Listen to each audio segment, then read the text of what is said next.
I, Oh yeah. he's frozen. Hi, how Oh are you? no. I'm good. How you doing? Good, thanks. I'm Ashley. Nice to meet you. I- I'm Dan. How's it going? Yes, you are. You've got like this beautiful angelic light hitting you. Yeah, that's the rare British sunlight that never seems to happen. It's planned. It's planned. Oh my gosh. You had me freaking out with your tweet. You have a birthday and anniversary of a time where you sang while dropping down a roller coaster. This is the most amazing thing ever. I would like the backstory. Okay, so we were at a festival in Sweden, which happens in a theme park, and we have a song called Floors, and generally whenever we play shows, um, I I choose that song to go for a wander and go for a bit of a walk into the crowd, and dance around with people. And I saw that next to the stage in this festival was one of those massive drop rides. Um, so just basically asked the place that was running the gig, like, is it all right if I have a go mid song? So yeah, it wasn't really that planned. Walked off stage, singing the song, got on the ride, strapped in, went up with my friend who had a camera, um, and was, yeah. I mean, like, literally anything could have happened. I wasn't sure if I was gonna drop the microphone, smack myself in the face, potentially like wee myself. Like anything could have happened. No Um, thing. and yeah, but somehow, I mean, I say styled it out. I think that's probably generous to me, but somehow was able to sort of make it through. And actually, in the end, um, the ride dropped at like the most perfect time. Yeah, no. So it was a thing. It was definitely the weirdest crowd walk I've ever done in Are in. are you like a What's that? are you into roller coasters generally? Like, are you a thrill seeker? I mean, sure. Yeah. No. No. I do. I love. You know, back pre-pandemic when we were able to travel and we're lucky enough to head to the States, there's a lot of amazing theme parks there, so that's always really fun. And I quite like I've been skydiving a couple of times, and yeah, I guess I'm into trying stuff that's terrifying, because I guess it's a massive cliche, but you only live once, right? It's What true. about you? What about you? How about you? Oh, I love a good roller coaster. No, I'll Yeah. go on a coaster. I was actually thinking though, you might be onto something. People are doing these drive-in concerts and whatnot. Y'all could be doing live concerts from a Ferris wheel, socially distant. We can hook up the sound. Like you might have been ahead of your time, is what I was thinking. This is a brilliant idea. Let's set it up. Let's do it as a business. Yeah. Where are you, Walt Disney World? Anyone? Can we like section off Partners. area? Yeah. Well, whatever. I guess whatever's safe, right? Whatever's safe. And I Yeah, guess being at the top of a Ferris wheel is fairly safe. that's as socially distant as you can get. This is true. For all your fans, we need a pretty good deal though. So how are you? How's life? How's lockdown been? I am locked down. I like need a haircut. I haven't left my house in months. I've been wearing these overalls for weeks, and my kids are doing school in the other room. So like, Oh wow. How's teaching going? oh, it's the best. It's so good. It's such a good. There's been a lot of drinking, but no, you know what? It's nice to like have this time as a parent with your kids. I've been like clinging on to that, Yeah. and I'm just going to continue to cling on to that. What have you been doing during quarantine? Good question. Well, I we've been making music, which has been, it's been a real kind of lifeline to have,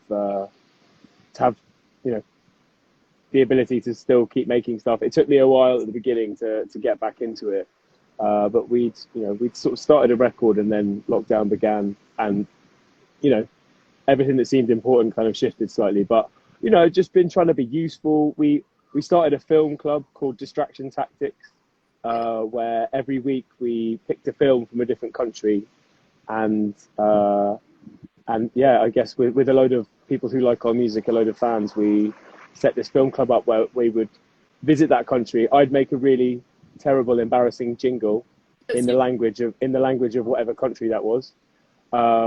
Japanese was challenging. The German techno one was kind of special, I guess. And we'd watch the film, and then people would send in their questions, and I'd put those questions to the director or the writer or an actor from the film. And that was, I guess for me, it was a really nice way to be able to stay in touch with people through a dorky love of film. And it felt like a really nice community. I think it was quite a surreal time, particularly at the beginning. And, I guess we were all looking for ways to stay connected and stay distracted. So it was a really lovely thing for me to be involved in. I did it with a friend of mine called Charlotte and Kyle from the band. And yeah, no, it was amazing. It was such a sort of helpful thing. And then I guess, making music and trying to be useful in the community. I was working at a couple of food banks. Anyway, I don't know why I'm giving you such a ridiculously full answer. Sorry. There's like a lot more detail than you wanted. But no, but also though, because this song is about like distractions, and it's about the screen, and it's about being inundated right now. And we're in a time where people are trying to find a new way to busy themselves, or to find a new way to. So you've got this super rebellious song about something that we're all kind of, it's our only lifeline right now. I think it's really, you're doing all this stuff, and then you come out with this tune, which blows away all Bastille. Like, it's like you guys found guitars and said, fuck it, let's do this. And you just went. Is this a new thing we can see from you guys, this sound? Were you working on this in the album before the pandemic, or did the pandemic just kick off a new thought process? Yeah, no, this song's been brewing for a little while, and both, what it's about, but also I'd wanted to really surprise people with the sound of it. I wanted us to have our kind of like heavy 2-minute loud ragey moment for a while. And yeah, I think we sort of recorded most of it before lockdown, and then during lockdown we sent the song to Graham Coxon, who we obviously worship from his, from everything he does. He's one of the best guitar players, and he's in a band that when we were growing up, we were obsessed with. Blur just have so many amazing songs. So, it was a real privilege to get him to play on the tune. But yeah, we wanted to just surprise people. I think we've made 3 albums, and we've written and produced them all ourselves, and we're quite proud of that process. But I think now that that trilogy is over, this next phase for us is about just keeping people on their toes. As long as the songs are good, we want to really push the sonics, as far as we can. And I think for people that listen to us, people that know our music, we've always experimented quite a lot within our albums and in our mixtapes, but I think we really want to show those moments as much as possible now. So yeah, I'm excited. I've been really looking forward to getting What You're Gonna Do out and surprising people. And yeah, I think with a band like us, people might have preconceptions as to what they think we are or what they think our sound is, but it's always nice to keep people on their toes and have fun. And I get to pretend that I'm in a rock band for like 2 minutes and 4 seconds. You are in a rock band. Oh, thanks.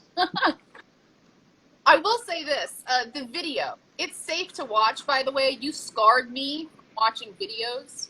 That Happier video, it damns me in ways that we can't even talk about right here, getting through that thing. This video is safe to watch and quite amazing. It was how many hours of animation? 7 weeks of animation to make this video?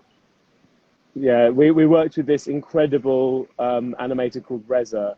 He's from Iran and he lives in London, and he's such an amazing guy. He's such a sort of mad genius creative, and he worked with a team of people. I think we wanted visually for it to be as surprising as the song was. So yeah, it was kind of a no rules, like everything goes kind of situation. And yeah, it was. I love it so much. It's funny, this song, like, you can really tell with our friends when I play them one of our songs, or if they hear one of our songs and they actually like it. you get such a different reaction from normal. And I think with the video and with the song, it's been really nice having my mates, particularly mates who are into like heavier music, be like, oh yeah, no, I like this one. Like that's the most excited my friends. That's the most excited I've seen my friends get about our music in a while. So Yeah, you've done all these great things, and now finally this song. This song, yeah. by the way, all caps, 3 question marks. What? Why 3 question marks? Why not an exclamation mark? I feel like that could have been used here. Yeah, it's an angsty year, but I think as soon as you start combining punctuation, that's a real statement. I'm aware like quite a few people who saw the song title written out were like, "Stop shouting at me!"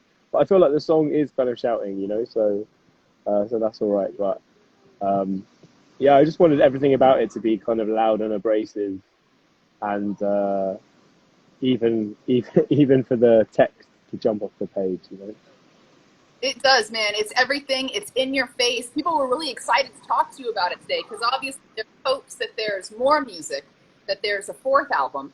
I mean, I looked it up. It looked like you guys only do albums about every 3 years, so we might be a few more years away from a full one. But point, I asked fans what they wanted to hear from you, and Sanjay T, she wanted to know what your favorite part of the writing process was, lyrics or music.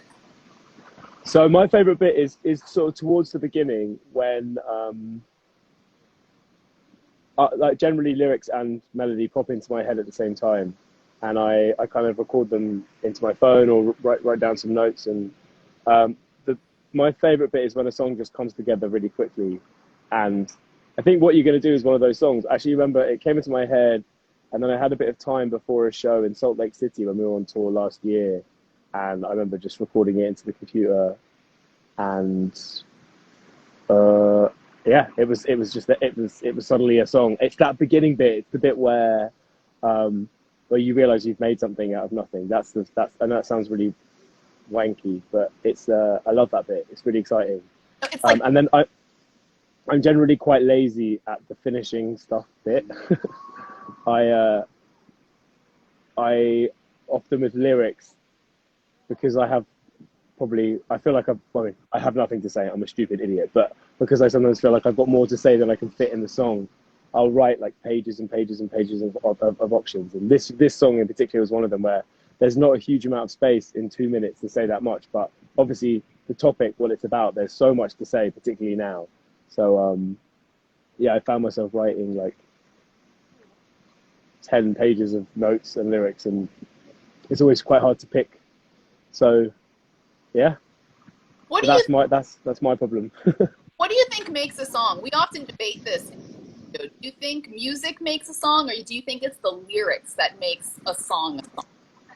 I don't know. I mean, I think when I was growing up, I definitely was someone that was really obsessed with melodies. So I often wouldn't even remember lyrics that well. And I think I've grown into realizing the importance of a lyric and the fact that it's your space to say something with significance. And yeah, I think it's a combination of both. Like I think for us, it was interesting for me to see how people reacted to Happier, because it was a song that I wrote for someone else to sing. And so probably with that, I was able to be a bit more like emotionally direct than I would normally be in a Bastille song. And then, to see the fact that that resonates with people so much, I think obviously that song is catchy, but there's something about the honesty of the lyrics that seems to really draw people in. And that's, I think a big part of why the song had this mad path to where it got to. So yeah, I don't know. I think it's this, I mean, for me, it's like this bizarre alchemy. Like you can have the catchiest tune, but if it's not really saying anything, or if it doesn't capture like some essence that people care about, and that doesn't have to be like deep and meaningful. It could literally be like, I want to go out and get shit faced, or I want to like, I don't know, it just whatever. has to like evoke something in someone. Yeah, totally, exactly. I don't know. I think. What do you think? What are you drawn to in a song? Is it the melody? Is it the production? Because like you said, like I always feel like like anything could be a pop song, and my definition of a pop song is anything that's memorable and means something. You know, I think "Smells Like Teen Spirit" is, I think, a brilliant pop song, in the same way that, like, I don't know, Jesus Walks or whatever. Like, I don't think, like, Right. genre doesn't matter as much, and even sound doesn't matter. I think a good pop song for me is just a song that resonates and that's going to stick around.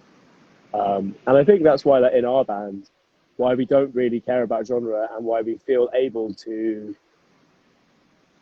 jump from a heavier rock tune to a piece of electronic music to an acoustic song to a big sweeping cinematic epic thing, because I think the production's there to support the song. But Right. Anyway, sorry, I'm waffling. No, I love it. You're like seaside in a garden teaching me terms like waffling. It's fine. Burning Star 4 had a question. Okay. What are your future hair plans? I do see you've recently gone blonde. Yeah. Oh, good question. I mean, there aren't any firm plans. I don't tend to think that far ahead. But and if anyone's got any suggestions, please feel free to fire them over. And yeah, I'll take requests. You heard here first, guys. Go ahead. Request hair color right now. So we've been pretty fortunate to get to talk to a lot of amazing artists here through Instagram Live. And I kind of started a game of telephone. Have you ever played that game before? Remind me. It's where somebody asks a question and then it gets... Oh, and then you pass it on. Yeah. So the Okay, last... excellent. Yeah, so, and I've got a question for you if you want to play my game of telephone. Yeah, I mean, I'd love to. It's raunchy, though. Okay. This is raunchy. All right. Brace yourself. How raunchy are we going? Well, we're going to see. It's Tyler from Neon Trees. And here, let's see what we got for our question today. Here's his question. The burden is now on you, sir. I do not know who I am speaking to next, but I know it will be a sharp artist. Well, I can say He's going to swear.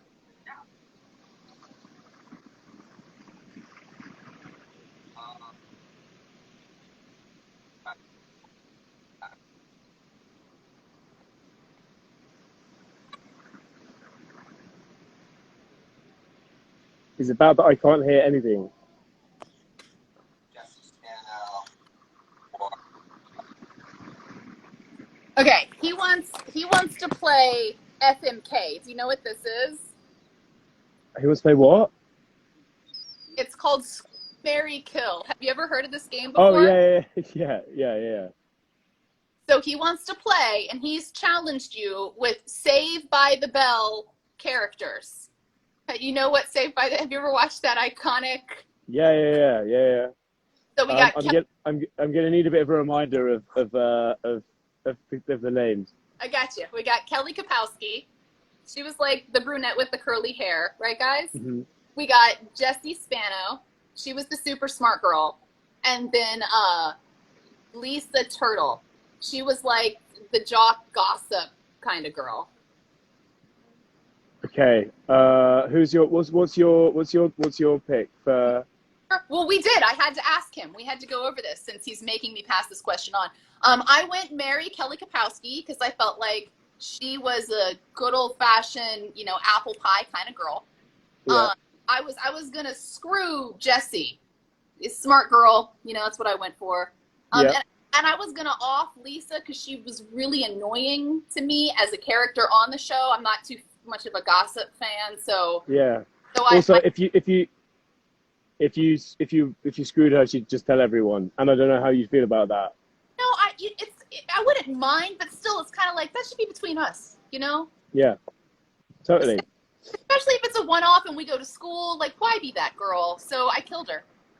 And it's classic. Of course you did. And is this just to be clear, because it's important? Is this them then or now? Oh, dang.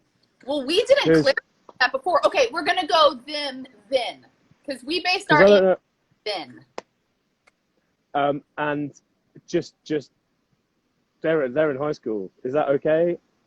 It is for the sake of this game. They are a legal age to play our game. They are in college. We're doing Saved by the Bell college years. Okay, cool. I like clarifications because we sure as hell didn't. So Yeah, sorry, I'm clear. I just got to get the rules. You know, it's got to get. If I'm gonna go in for this, no, I've got to. Celebrity who has to set these rules. I'm like a chick who talks in her living room to people. I don't have to set these rules. Yeah, well, you know what?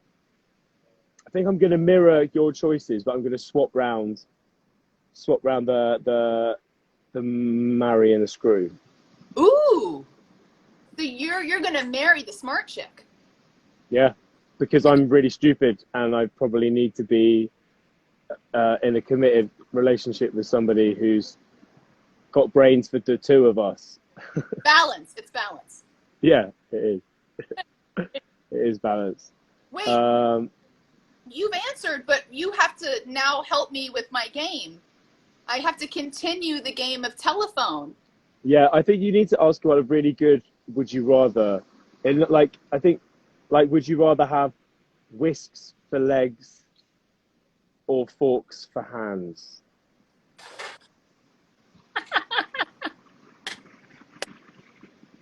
Done. I think, yeah. Is that good enough? It's brilliant. I have had people ask me like the meaning of life to pass on, and then I had somebody make me play FMK. So it's been like we've had a lot of questions in the game of telephone. I'm glad to see that I fell on the much more basic side of that. No, I was dreading asking the question actually. Wait, so hold on. Would you rather have forks for hands or whisks for legs? Yeah. Or wait, should it be the other way around? Should it be the other way around? It would be really hard to balance on a whisk, man. Well, I also think that if you have whisks for legs, you can maybe use them like springs, which is maybe too much of an advantage. So You'd be a great swimmer. yeah, I wonder if they'd be spinning whisks as well. We should probably sort this out before you pass it on to some poor unsuspecting Well, dang. musician. Here, are they automatic whisks? Do we lock them in? Can we? Oh, no, not automatic. That would make them a cyborg. This is not science fiction. This is real science. You're right. We're just talking about forks for hands, whisks for legs. We're in. Yeah. Come on, got to keep this realistic. I've been too far. My bad. I'm hypothetical. I didn't. But so wait. I think it should just be like stuck in regular whisks, so they could boing along like Tigger if they wanted. Yeah, but they can't. They're not stuck in. They have to. They're permanent. They're part of your body.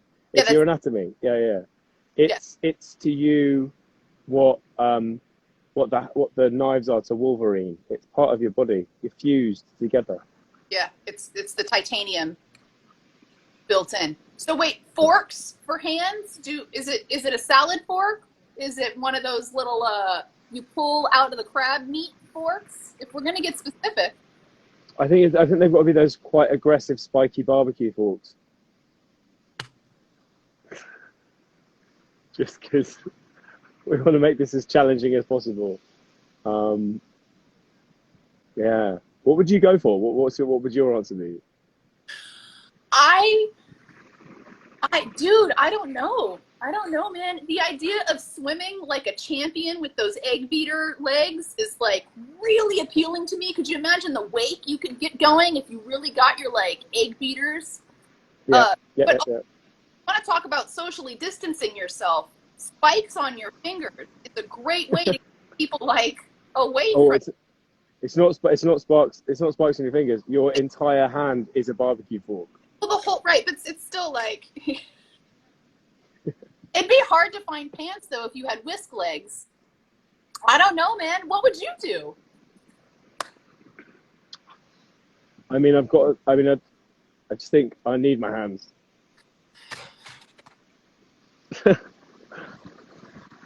There's many things, and so I think I'd have to do the hands. I'd keep my hands, and that means I'd have whiskey legs. Oh. I'd be springing about all over the place. Dude, offering, you'd have some good stage dances. I mean, it can't get any worse than it already is. So, if anything, it might improve my dancing. Oh man, that's not true. You storm a stage. I can't wait to see a concert again. I'm sure you can't wait to like get back on your platform and stand Put on my whisk, get my whisks back on, and get on stage.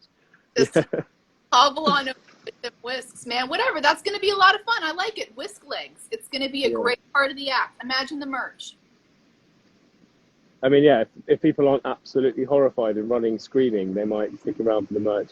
But yeah, I mean, obviously we massively miss playing shows, and I mainly miss going to shows. Like, you know, I much yeah, I'd much prefer to be in the crowd than on stage.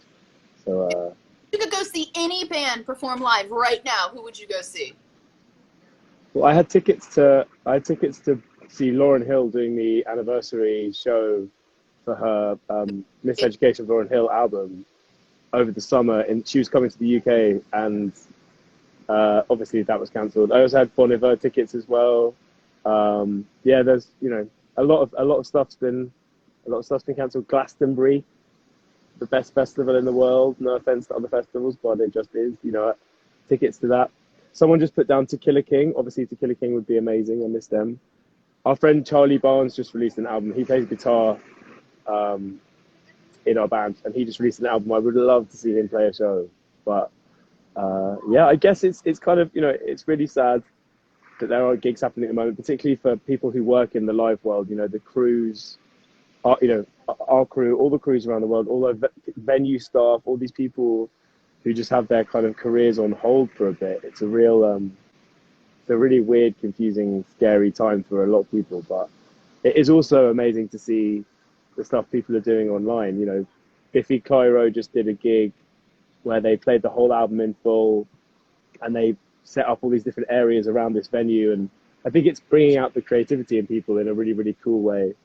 But yeah, I miss shows. There's nothing like being in a sweaty venue, well, pushed up against random strangers who are spilling their smelly beer pints all over you, and everyone's sweating on each other, putting themselves through physical discomfort just for the love of a band that they all enjoy, and there's nothing like that. I mean, describing it, I think I just made it sound horrible, but there's something in it. There's the magic in it. No, there's camaraderie in music. Yeah, there is. I think one of your kids might have just finished a lesson. No, two of them, they're tapping me on the shoulder, trying to see if they can be a part of the situation. They want snacks, and they're just sneaking around behind me. We all want snacks. I want snacks too. If there's snacks, you need to ship some over to the UK so I can share. Or full of them. Come on over. As if there's no Yeah. That's not fair because it's not legal for me to fly over there. But I would love some. I'm gonna have to get some surrogate snacks over here, and just pretend that I'm getting to hang out post school with you. Planned a concert on a Ferris wheel at a theme park, so we're gonna see each other then, right? I'll have fruit snacks ready, and amazing. We're thinking if quarantine keeps going, we might get a little Bastille album, or at least like 8 more singles out of you guys before it's all said and done. I mean, we'll see what happens. Yeah, we're like I said before, we're just wanting to keep people on their toes. So there's more to come, and I'm really excited by it. And I'm interested to see what people think. Unknown album, what you gonna do? All caps, 3 question marks. Don't get it wrong. It will kick you in the face with rock. 2 minutes. Thank you very much for taking me into your waterfall garden and enjoying this afternoon with you. Much appreciated, Dan. Thank you so much for having me. Enjoy the snacks, and yeah, good luck with the game. Good luck passing that on. I want to know what they say. Oh, I'll tag you in it on Instagram or Twitter, wherever you want. Amazing. Yeah, do that. That'd be awesome. All right, nice one. Dan, Take care. See you later. Have a good evening. Bye. Bye. Cheers. Ah! I love him. Okay, first of all, it was my mother and my child. If you guys go back in the tape, you can see the moment where the little one tapped me on the shoulder. For the love of, there is not enough Stella Rosa to get me through virtual school, and these are just the facts. Thank you guys so much for like signing on and for playing. I'll put this interview up on IGTV so it's there forever. You can share and say hi. Thanks for hanging out with me. I'm gonna go chug this and then see what my kid wanted. I mean, obviously to talk to Dan from Bastille, I can't blame her for that though. I mean, can you? No.